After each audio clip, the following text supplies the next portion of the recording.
की सकारात्मक प्रेरणाओं और सामूहिक प्रयासों से जुड़ी होती है। आज हमारे पूज्य बापू महात्मा गांधी जी की पुण्यतिथि भी है। 30 जनवरी का ये दिन हमें बापू की शिक्षाओं की याद दिलाता है। अभी कुछ दिन पहले ही हमने गणतंत्र दिवस भी मनाया। दिल्ली में राजपथ पर हमने देश के शौर्य और सामर्थ्य की जो झांकी देखी, उसने सबको गर्व और उत्साह से भर दिया है। एक परिवर्तन जो आपने देखा होगा, अब गणतंत्र दिवस समारोह 23 जनवरी यानी नेताजी सुभाष चंद्र बोस की जन्म जयंती से शुरू होगा और 30 जनवरी तक यानी गांधी जी की पुण्यतिथि तक चलेगा।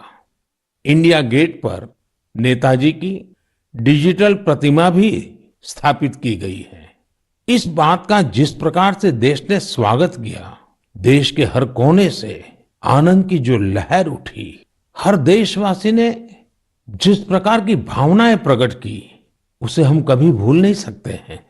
साथियों, आजादी के अमृत महोत्सव में देश इन प्रयासों के जरिए अपने राष्ट्रीय प्रतीकों को पुनर्प्रतिष्ठित कर रहा है। हमने देखा कि इंडिया गेट के समीप अमर जवान ज्योति और पास में ही नेशनल वॉर मेमोरियल पर प्रज्वलित ज्योति को एक किया गया। इस भावुक अवसर पर कितने ही देशवासियों और शहीद परिवारों की आंखों में आंसू थे।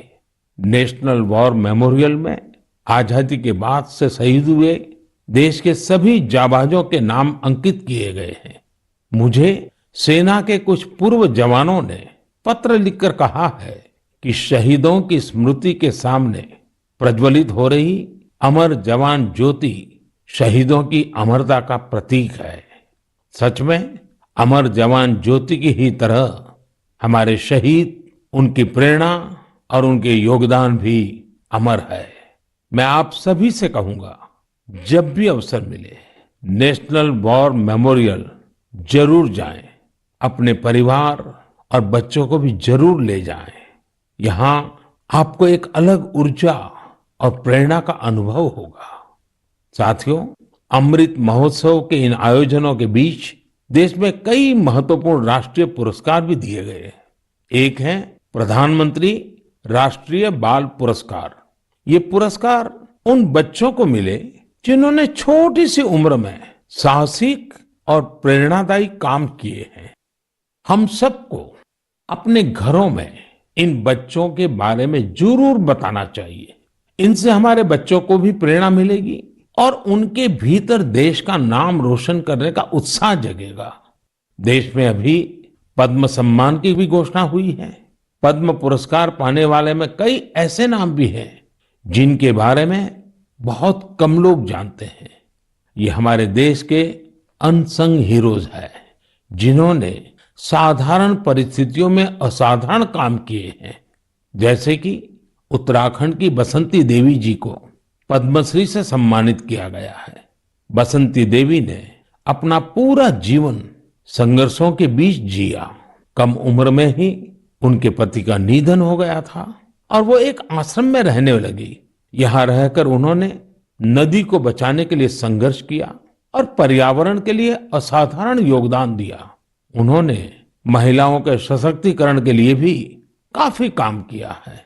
इसी तरह मणिपुर की 77 साल की लोरेम्बम बिनो देवी दशकों से मणिपुर की लीबा टेक्सटाइल आर्ट का संरक्षण कर रही है। उन्हें भी पद्मश्री से सम्मानित किया गया है। मध्य प्रदेश के अर्जुन सिंह को बैगा आदिवासी नृत्य की कला को पहचान दिलाने के लिए पद्म सम्मान मिला है। पद्म सम्मान पाने वाले एक और व्यक्ति हैं श्रीमान अमाई महालिंगा नाइक। एक किसान है और कर्नाटका के रहने वाले हैं।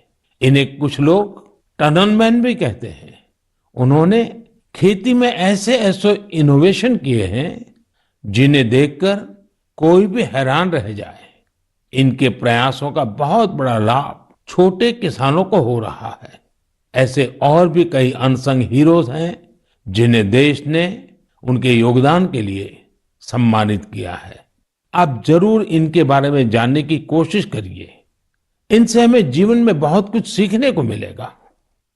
मेरे प्यारे देशवासियों, अमृत महोत्सव पर आप सब साथी मुझे ढेरों पत्र और मैसेज भेजते हैं, कई सुझाव भी देते हैं।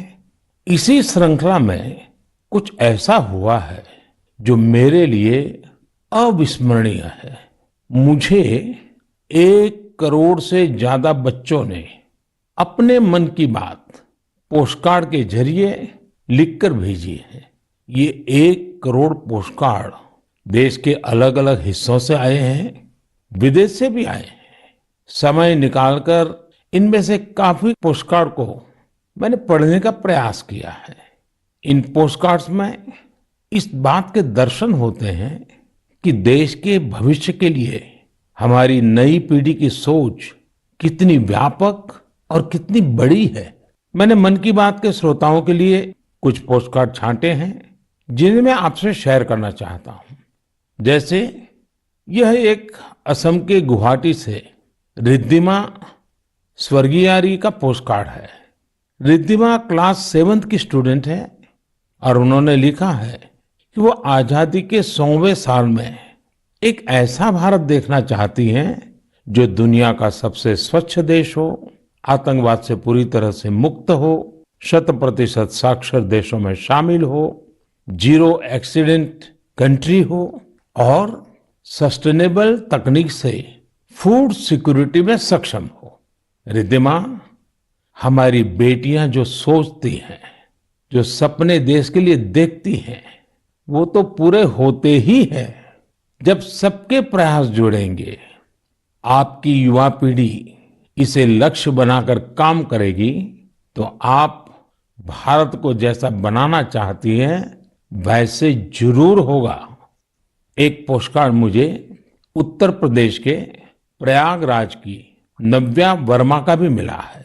नव्या ने लिखा है कि उनका सपना 2047 में ऐसे भारत का है जहां सभी को सम्मानपूर्ण जीवन मिले, जहां किसान समृद्ध हो और भ्रष्टाचार न हो।